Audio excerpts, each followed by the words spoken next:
ng medyo malaki-laking space. Okay? Pwede kayo mag-avail ng isang inner, mid, at saka po isang end unit. Ayan. So, let's check kung papaano ang ginawa na suggestion for you. Naka-expand tayo ng 3 bedrooms na malalaki. Let's go inside. And look at this living area ko ba? Ang ganda-ganda. Ayan. So, this is the suggestion for the living area.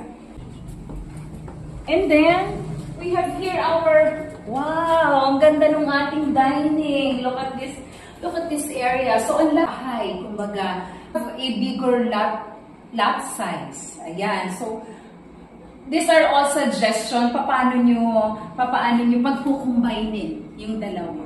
Akyat naman po tayo. Para itong 3 bedrooms. This bedroom. Ayan. And then, our next bedroom.